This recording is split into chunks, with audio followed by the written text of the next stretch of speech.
safari, so be sure to take lots of pictures. Just make sure to hold on tightly to those cameras as we cannot stop for anything that may fall on the truck. We're going to be going over some rough terrain and through some rough brush, and I don't want anyone getting hurt. And don't please stay seated and keep your hands and arms inside the truck. Little ones on board are more than welcome to sit on your lap. I actually encourage it for a better view. Just keep them seated on one lap and one lap only. Oh, and please don't hold anyone up like Simba. We are not the Lion King. Now, if you look above your heads at those animal spotting guides to help you find the animals that we could see out on the reserve today. I'm not sure we'll see all of them because that is quite a few animals. But let's take a look and see what we can find. Now, I have seen some black rhinos here in the past. It's a pretty rare sight though. There's less than 5,000 of them left in the world due to poaching. But hey, maybe it's our lucky day.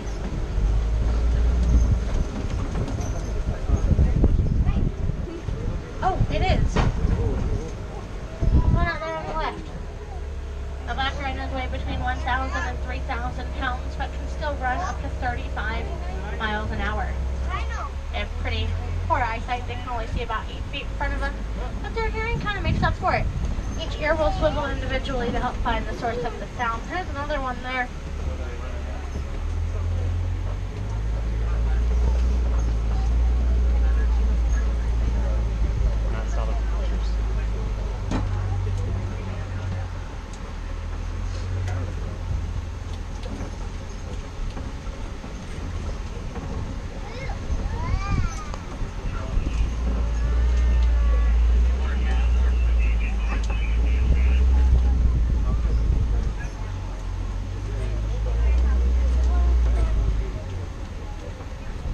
Out on the left is a light brown animal out there. It's a greater kudu. They are the second tallest antelope with their shoulders reaching up to about 5 feet.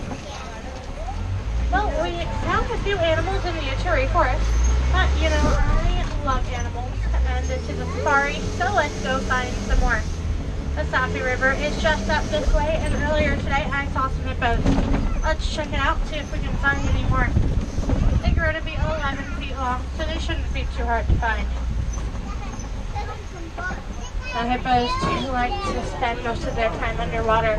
They can actually stay under there for up to 8 minutes at a time. I'm going to take a wild guess and say that's where they are right now.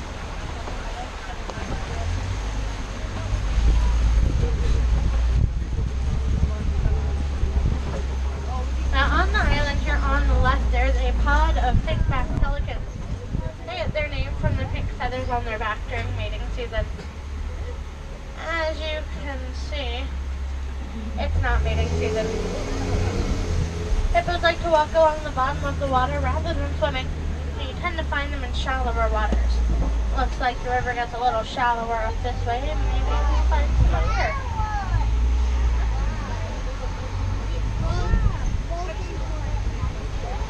Something up here. Oh, this is not a float of hippos, but a float of Nile crocodiles. They grow to be 18 to 20 feet long, which is as long as a giraffe is tall. And you may see some of them with their jaws open. They do that to cool themselves down. Oh, I'm glad we're up here and not down there, because one chunk of that jaw can crush up to 2,000 pounds per square inch. They can stay still underwater for up to 2 hours at a time, and on land, they can run up to 10 miles an hour. So, let's get out of here. Now, I was wrong when I said I loved animals before. I am crazy about animals, and I want to find even more. It looks like we're headed to a different ecosystem. The trees are starting to thin out. Maybe we'll find some different animals.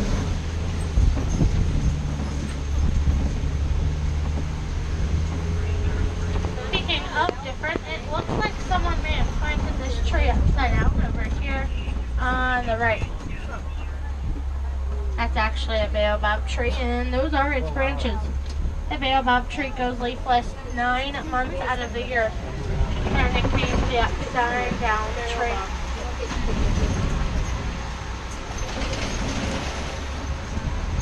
Wow. Now this is my favorite view of the reserve. We're headed into the Serengeti grasslands, which stretch out for hundreds and hundreds of miles. Serengeti grasslands are on the migration path of many different animals.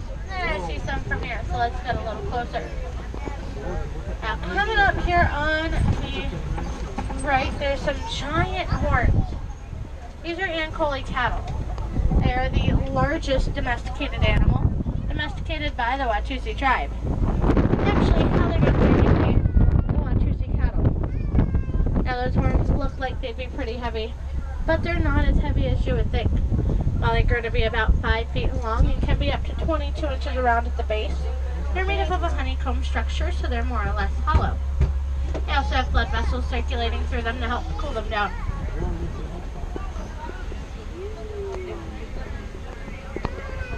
When Ankole cattle were first domesticated, they were a sign of wealth. The more cattle you had, the wealthier you were. Now up ahead, you may see some animals with a circle around their tail. Those are water bucks. They have really oily skin that kind of helps to waterproof them. It's actually really cool if you think about it.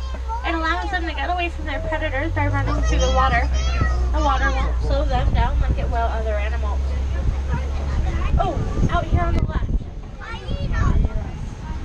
These are hyenas. Now, they are not part of the cat family or the dog family, but their own family, the hyenidae. They make 12 different sounds, ranging from a low whooping noise all the way up to that high maniacal laugh that we all know and love from the Lion King. What's really cool about the hyenas is the lowest ranking female is still higher than the highest ranking male. A lot of girl power in the hyenidae family. I don't know about you, but I love it. Now, out here on the left, there's some Patterson's elands. Eland is the tallest antelope, with their shoulders reaching up to about 6 feet, and without a running start, they can jump 6 to 8 feet in the air. There is a whole tower of giraffes up here. They're born at about 6 feet and 150 pounds. They grow to be 18 to 20 feet tall, weighing around 2,000 pounds. Despite their necks being as long as they are, they have the same number of vertebrae as we do, 7. They also have really long tongues that are long enough to reach out and around and touch their ear at about 18 inches. Giraffes have the highest blood pressure of any mammal, and that is because they have such big hearts. They're about 2 feet long and they weigh in at about 25 pounds.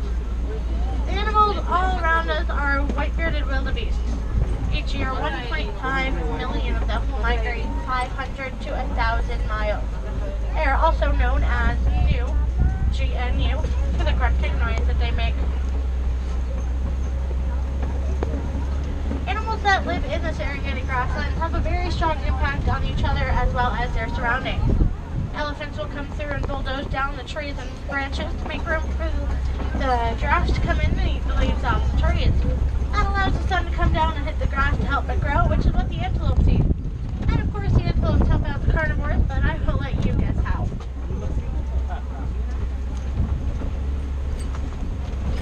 Now we've passed a lot of red cone-shaped mounds. There's also some more coming up here. Does anyone know what they are? They are termite mounds. They're made up of dirt, dung, and the equivalent to termite saliva. It's gross, I know. It will bake long in the hot sun and eventually become as hard as concrete.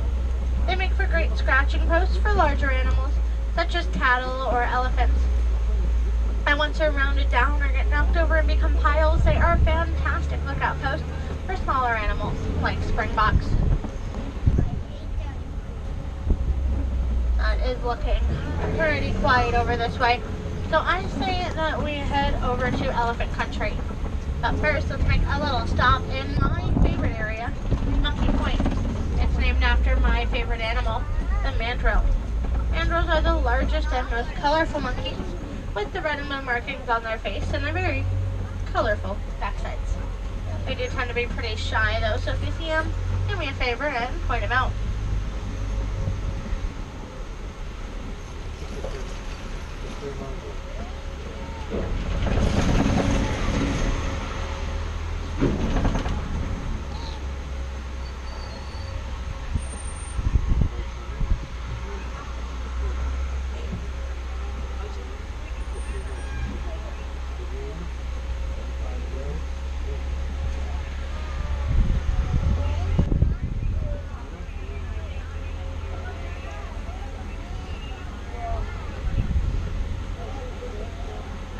Any monkey business around here.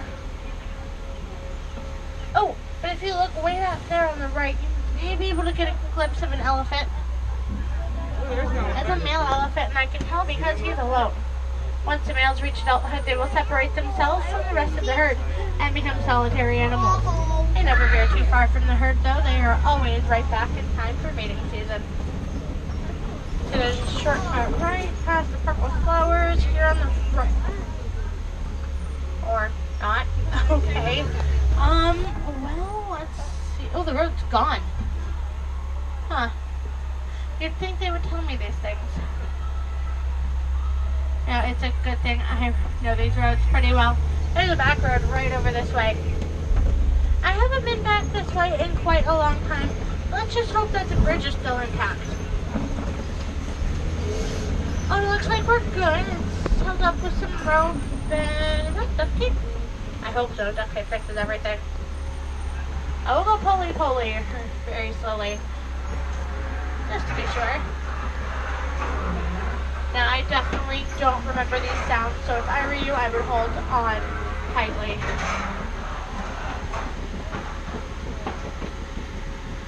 See, we're almost there.